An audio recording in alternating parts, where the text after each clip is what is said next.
Would you ever consider getting in a cockpit and flying a plane on your own without ever driving a car or getting a driver's license or even riding a bike?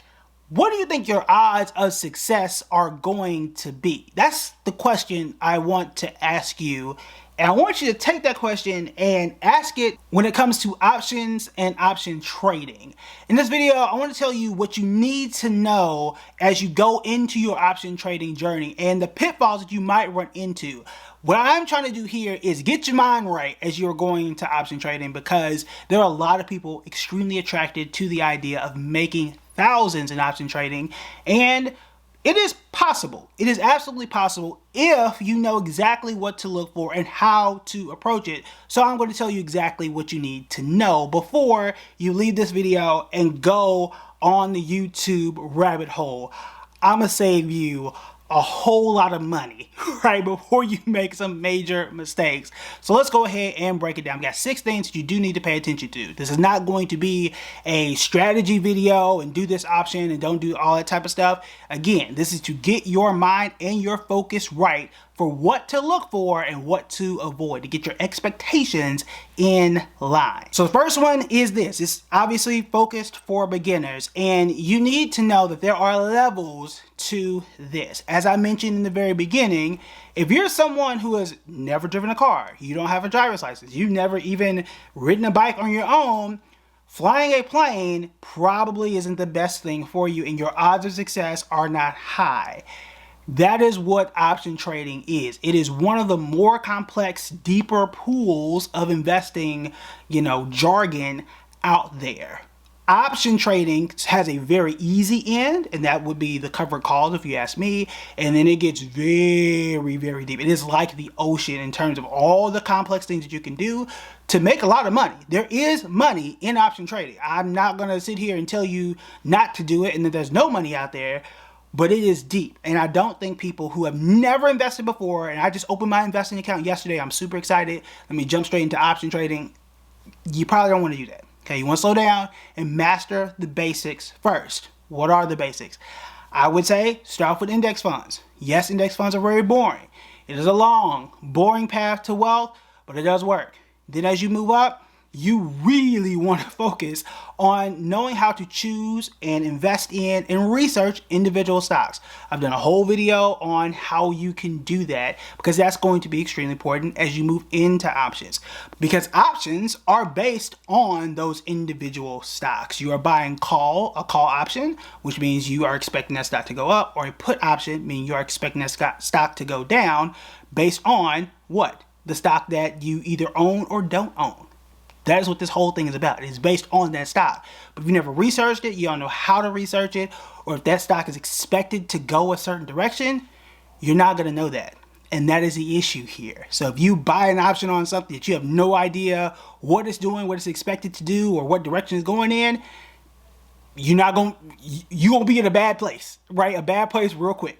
The next thing after index funds is understanding and knowing how to buy individual stocks. Apple, Microsoft, Nvidia, so on and so forth. And that's extremely important because you're taking on more risk. So you obviously want to know what you're buying, and again, how to research them and know, is this something that is good for me to own, to hold, and to make money off of? And you can either hold them for the long term, which is usually safer to do, or you can trade them a bit faster and make money a bit faster if you tend to get good and practice and do that well. But here's why that's extremely important before you go into options. Options are based on these assets, right? They're based on these stocks in this case. Well, a call option means you expect that stock to go up. A put option means you expect that stock to go down. If you don't have that basic knowledge, you don't know whether that option contract is going to perform the way that you want it to, because I don't know that Apple is going to have a bad quarter. I don't know that, Nvidia is going through something with tariffs and they're not going to do well, and I bought the wrong side of this option contract. Oops, right? Because I didn't understand the stock behind it. I don't know what option contracts to even look for, because I don't realize what this is based on. You got to build those layers underneath what you are doing in the end. All right. So you got the index, you got your stocks, and then you can move into options. Now, when it gets into options, again, it is the ocean. It is extremely deep. Now, for most people, most normal people, at least I'll say this, for most normal people, when you go to the ocean, now I'm from Oklahoma, we don't have no ocean. So this, I'm putting asterisks here. I don't know so much about the ocean, though I'm in North Carolina, so I can, go there more often. But when I go to the ocean, I start off with the beach, and I slowly go into deeper waters, okay? What do I mean by that? Start off with the easiest option strategies, and then as you get more comfortable, you can drift closer or deeper and deeper into the ocean as you go. What is the easiest strategy? I would say those are covered calls. A covered call is based on owning at least 100 shares of what? A stock. A stock that you have probably already researched and that you hopefully have had a lot of profit from already. Then once you do that, you can go off into the other strategies. That's just my suggestion.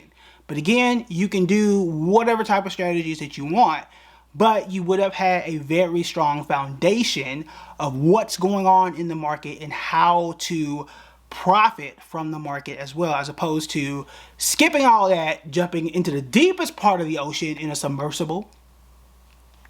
I'm gonna just leave that out there, and things not go well, and then things fall apart, right? It's also why you want to have savings account and all that type of stuff as well. The next thing is to be extremely realistic around this too. I would venture to say that, again, I've said this many times in this video alone, you can make money through option trading. Is it possible to replace your entire income and do this full time? That is a little less realistic. I would treat it as, yeah, I can use this as a side hustle, a little income here or there, a few $100s here or there. And if I have tens of thousands of dollars to do this, to option trade, then yeah, I may be able to make a few $1,000s per month. However, if I didn't mention already, I've been a financial advisor for almost 15 years now, and I have coached and planned for and managed the money of dozens of millionaires, and it was extremely rare. And I would say never. I've never come across someone who made their money from option trading. Where it's like, hey, how did you get this $15 million? How did you get this $2 million? Oh, I got it by option trading. That never happened. That has never happened in my career. Now, do I know every single millionaire out there? No, I don't. The people that you may see online, be careful, right?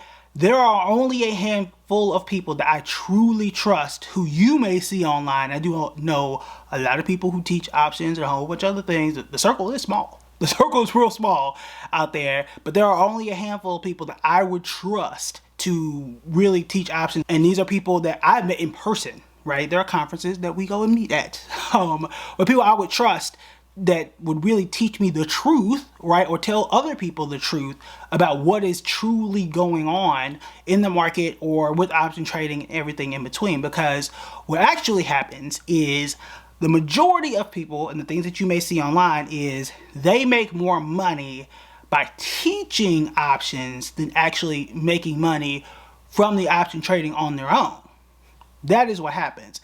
And the only few people who see the difference are the bankers who actually see the receipts, right? Or the advisors who, manage things on the back end, or who have investigated what those, bank statements actually are that you may not have access to.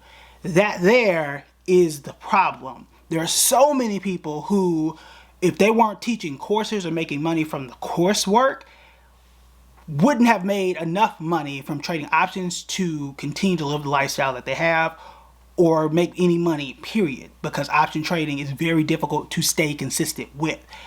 You need to be realistic and sit down and say, all right, look, I may be able to make some money, $300, $400, $500 a month. Okay, cool, but that's probably not going to cover all the things that you need. I would be realistic with yourself and say, all right, look, if I get good at this, one, how long is that going to take? Two, how much money will I need to make that $500 or whatever it's going to be? And who am I getting this information from, and are they truly trustworthy?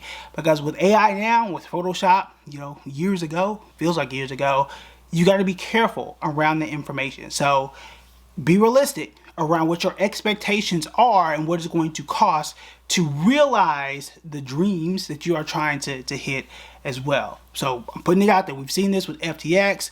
Tai Lopez was a major YouTuber who was a big fraud that, I called out several years ago. That these things do happen. All right, so be very careful around and be realistic about those expectations when it comes to trading options. When the economy is down, like it is in 2025, at least it feels like in 2025, people turn towards option trading and a whole bunch of other stuff to try and get themselves out of it. And you don't realize that, hey, this might be a much longer journey. It may cost me a lot more than I thought, and it might not end up in the results that you were hoping for, and you take more risk and swings and lose more money than you expected. I know that one was long, but it needed to be said. Next is managing your risk. This does go kind of into my ocean analysis, or metaphor rather. All investments do carry some risk, but you do need to know that that risk management piece is extremely important. This is the difference sometimes between the people I do trust when it comes to options and other different types of investments and those I don't. When you invest, you want to make sure that, hey, if I have $10,000, I'm not going to put the whole $10,000 on one trade.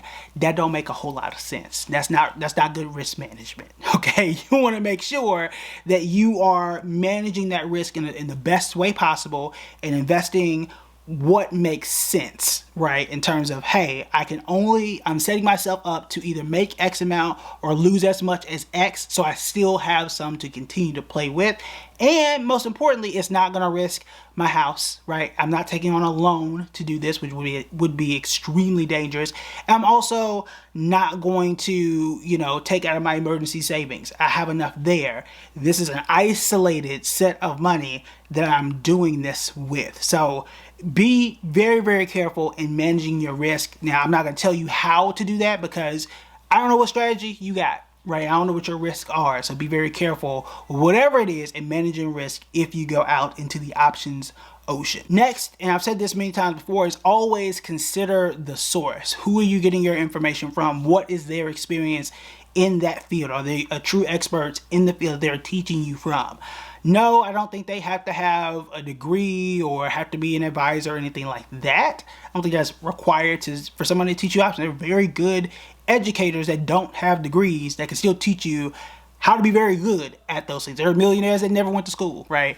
But those people need to be trustworthy, right? I would prefer for people to show me the receipts, right? Now, I don't need to show you the social security number, obviously, but I like people who show me, hey, this is what I've done. Here are the mistakes that I've made on the way. Here's a mistake I made the other day that say, hey, here's a correction. I said something incorrectly, so on and so forth. If you ask a question, sometimes they get back to you in a quick manner. People who are as transparent and realistic about what is happening as possible. Those are the people I like to deal with. And personally, I try to be as much as possible when I'm dealing with financial things, but also with education things when it comes to something that can be complex. You guys have seen me do this, right? I try and be in the comments as much as I can.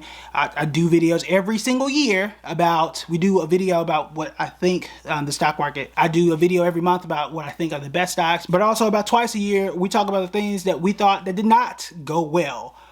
Right? I talk about mistakes that I made too, and money that I lost in my portfolio as well. You want someone who does the same because nobody is perfect. So consider the source, where are they getting their information from, how are they getting that information, and how are you going to absorb the information. Practice is important. This will be number 5. Practice, practice, practice.